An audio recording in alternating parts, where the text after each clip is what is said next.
Oiga, no me vaya a grabar así, que eso es como la pinta de hacer ejercicio. Bueno, por lo menos la gente va a ver que tengo buenas piernas. Sí, pero tengo que vestirme primero.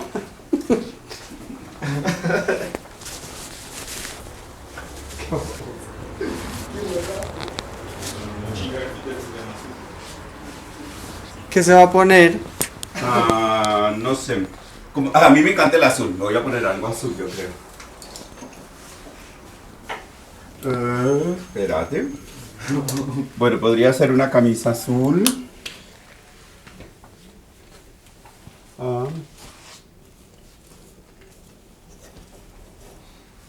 Sí, azul. ¿Desde cuándo tienes el pelo azul? Este ya es mi color natural. O sea, ya lo tengo hace como 7 años. En los 7 años solo una vez. ¿Ya te crees de azul? Realmente la base se va volviendo como azul. Pero no es un tinte, es un champú. Bueno. Me encanta esto, que uno haga un programa y le digan, ¡ay, tal ropa! Y uno así, sencilla, natural. ¿Y calcetines? El de los aguacates a mí me gusta. Muy bandera, ¿cierto? Muy bandera, Mira. total. ¿Y Sí. hace cuánto volviste a Colombia? Hace 2 años. ¿Para qué? El 26 de febrero, ya casi cumplo 2 años del nuevo exilio, porque regresar es como otro exilio, desde luego, que llevas 12 años viviendo en otro país, es como volver a empezar. Y es muy difícil volverse a acostumbrar, por ejemplo, sobre todo acostumbrarse a los huecos de la calle. Cuando caminas, los pies se tuercen y hay como unos vacíos en la calle que tú no estás pendiente y de pronto caes en el vacío y se te sacude el cerebro y todo. Ay, pero a mí me gusta eso. A veces de Bogotá como que tiene que uno estar con los ojos en todo lado. Pero como yo hago fotografía, yo siempre voy mirando todo. Bueno, aquí me puede hacer fotografía en la calle porque se queda uno sin la imagen y sin la cámara. Entonces, sin zapatos. Sí, entonces como un lío porque yo siempre voy mirando como la foto que me perdí. Eso ha sido un cambio tenaz porque yo hacía muchísima foto de calle. Entonces siempre llevaba una cámara conmigo para hacer fotos. ¿Sí? Y robo fotos con el móvil, de frente. Entonces yo me pongo a hablar como si estuviera transmitiendo y la gente siempre me mira como diciendo, uy, este hijo de puta me está fotografiando o está hablando, pero yo realmente le estoy haciendo las fotos. Entonces todos quedan mirándome, que me parece una maravilla. Ay, pero chévere. Sí. Pero algo chévere de volver, algo... Aparte de los huecos. Aparte de los huecos, sí, los buses que siempre paran donde no deben, eso también es una maravilla. No, pero volver es como rico porque... yo soy como un dinosaurio marica vivo, entonces digamos que me he dado cuenta que sobre todo jóvenes universitarios han leído mis libros, mis tesis doctorales y entonces es como muy rico como ese reconocimiento y hay un grupo que tiene como entre 28, 35 años para las cuales no existo. ¿Y por qué crees que pasa eso? No como esa historia que no existe. Yo creo que hubo un grupo de gente que empezó a vivir con derechos y pensaron que los habían tenido toda la vida. Y los jóvenes han retomado desde la academia como el estudio y entonces se van acercando a conocer la historia y ven una perspectiva totalmente diferente y entienden la importancia de los movimientos. Yo fui el primer candidato marica en Colombia. ¿Candidato de qué? A la Cámara de Representantes. Yo senté como el presidente que los homosexuales podíamos ser candidatos de los partidos políticos. Y yo realmente no quería. Piedad Córdoba me convenció. Yo no soy liberal, pero me presenté con el Partido Liberal. Tuve bastantes votos, pero no suficientes para ser elegido. Pero eso le contó a las personas que podían pensar en ser candidatos. ¿Y en qué año fue eso? No sé, luego le ponemos ahí debajo.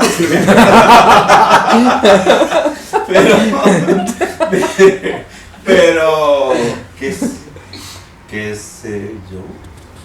No, pues que... Como 2002, fue en el 2002. Lo voy a copiar.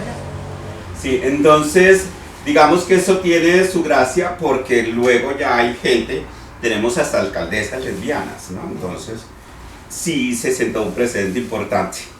Y también el Partido Liberal me invitó al Congreso del partido y yo propuse que el partido tuviese un sector gay.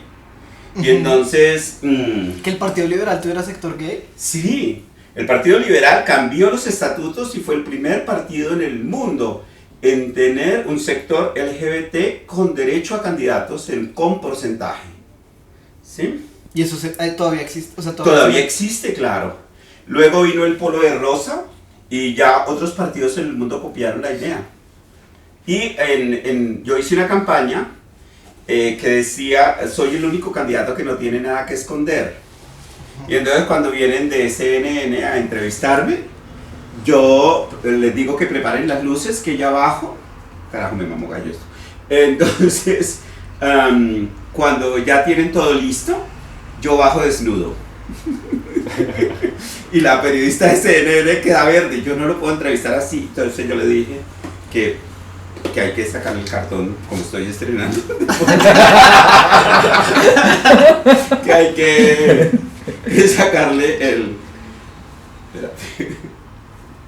Me encanta CNN desnudo. Claro, entonces la chica dijo, pero ay, no lo puedo entrevistar así. Yo le dije, no, pues es que mis entrevistas son al desnudo, porque yo no tengo nada que esconder. Y entonces deciden pues volver a cuadrar todas las luces y todas las cosas. Y yo estaba desnudo, pero de piernas cruzadas. Y bueno, no tengo mucho que esconder tampoco, entonces... Tenía como sus ventajas. Ay, carajo, esto me mamó gallo. Pero salió como eslogan político y todo. Sí, claro, sí. Y luego, cuando fui a recoger el número, estaban todos los noticieros de televisión, ¿no? Grabando. Y entonces yo entré con un abrigo y solo pantalones.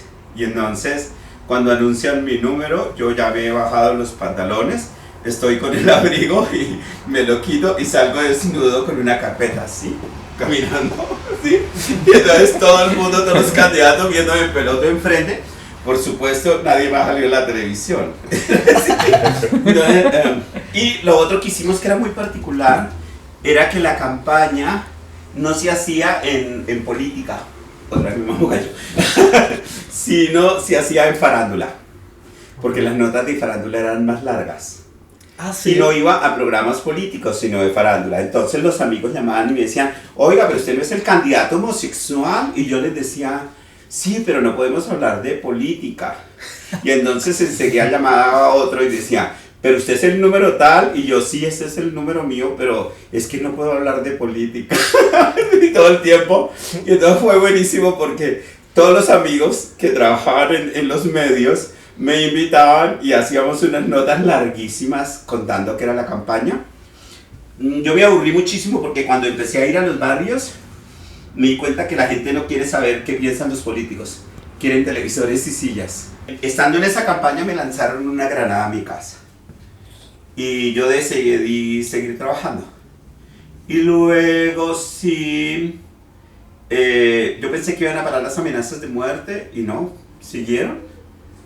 Y cuando empiezan a investigar el paramilitarismo en Colombia, hay un senador marica que fue el primero que investigaron por paramilitarismo.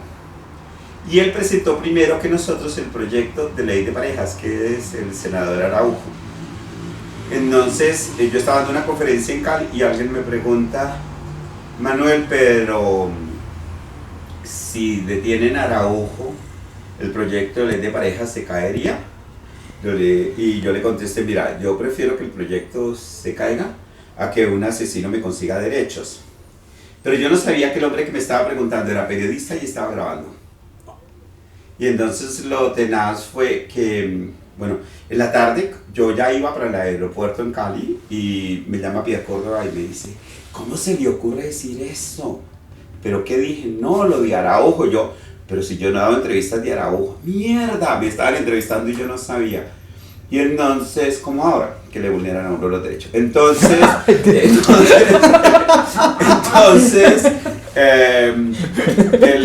Al día siguiente se vuelve la frase política de la semana.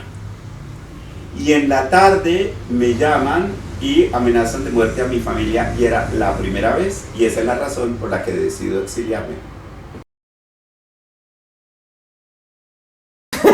No, hay una cosa que es muy importante en mi historia como científico. Yo fui la primera persona en el mundo en investigar sobre cómo poner el condón con la boca. Y fui la primera persona en la Conferencia Mundial de SIDA que se metió una verga en la boca para explicar su teoría. Y ahí yo cuento que parte de mi investigación es sobre estrategias preventivas con espectáculos trans, en que desarrollé una performance que explica un vuelo de placer y cómo se usa un salvavidas, y también que había trabajado sobre la investigación de poner los condones con la boca. Espero acordarme de memoria. No pasa nada, listo. No nos vemos, ¿cierto? El palo, sí, correrlo eso. El espejo, sí. Y no me pegas a la pared porque va a sonar. Ahí. Me dice... Ya. Cámara grabando. Señoras y señores, bienvenidos a este vuelo de placer. A continuación, nuestro personal a bordo dará instrucciones acerca del equipo de salvamento. Sin importar si el suyo es un Boeing 727 o un Boeing 747, esta información es importante para usted, ya sea que usted disfrute aquí, acá o allá. Debajo de los asientos se encontrarán sus respectivos salvavidas. Tome el salvavidas entre las yemas de sus dedos y observe que tiene aire. El condón se destapa por la parte superior o inferior. Nunca lo haga con los dientes, ni con las uñas. Siempre con la yema de los dedos. Destape el salvavidas y tómelo por la cámara. Para colocarlo es mejor si el salvavidas tiene un pasajero de pie. Llévelo sobre su cabeza y desplácelo hasta cubrir el cuello. Haga allí una leve presión para una mejor sensación. Desplace el salvavidas hasta sus pies. Y ahora el salvavidas se encuentra perfectamente adecuado en caso de inmersión. A diferencia de las otras compañías aéreas, le dedicamos éxitos en sus próximos vuelos de placer. Puede llevarse todos los salvavidas que quiera. Es importante. ¿Cuántos años hay de coleccionar ahí cosas? Realmente es desde cuando empezó la epidemia del SIDA hasta el año 2007 que me fui como refugiado a España. Entonces hay de diferentes, y nosotros hicimos una campaña, nosotros nos llamábamos Fundación Apoyémonos. Entonces, por amor a la vida, apoyémonos por la vida, decida su apoyo, apoyémonos es vida, viviendo con SIDA también hay derechos, probablemente faltan algunas. Estos fueron los primeros botones que salieron en el mundo. Los primeros en hacer una campaña de medios masivos de comunicación fue España. Y entonces la campaña se llamaba SIDA no da, y así daban la información.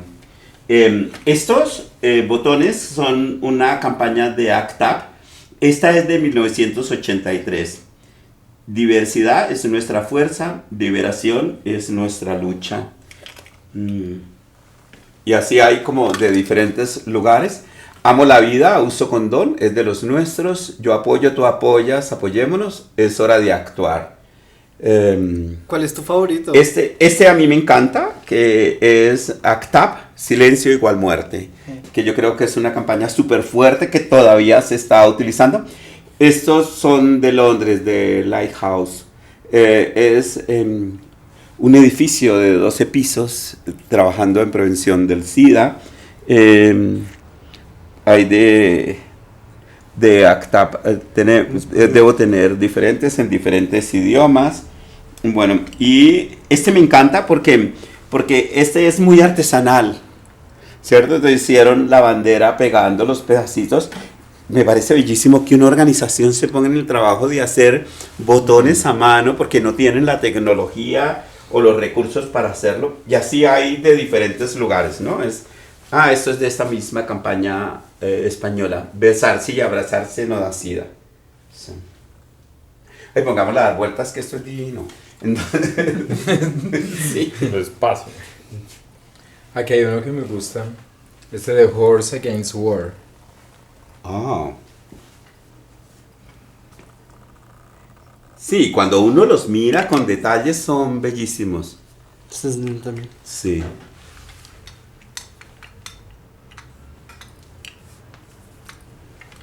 Mira, estos africanos también son espectaculares.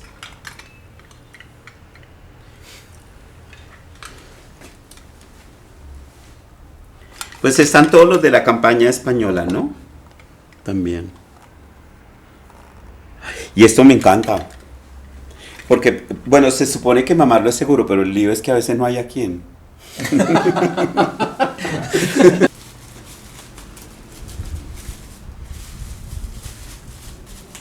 Es el virus del SIDA. Que es bellísimo.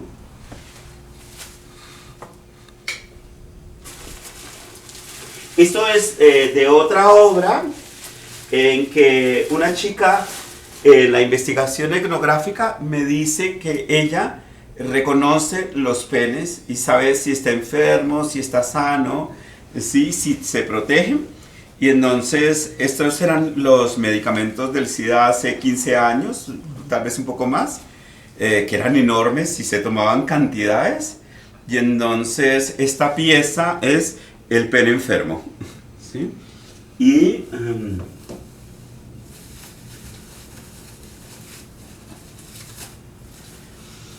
este es el pene que se cuida, pues el látex se va dañando con el tiempo, pero me encanta porque era como los condones y los condones formaban el arco iris de la bandera del orgullo. ¿Hace cuánto está ahí eso? Esos condones están ahí probablemente hace 16, 17 años que tiene esta pieza. ¿Sí? Entonces estabas diciendo que tus libros... ¿Cuántos libros has escrito? 17. ¿Todos sobre investigación? No, mis 2 tesis doctorales y una tesis de máster son libros publicados por la universidad.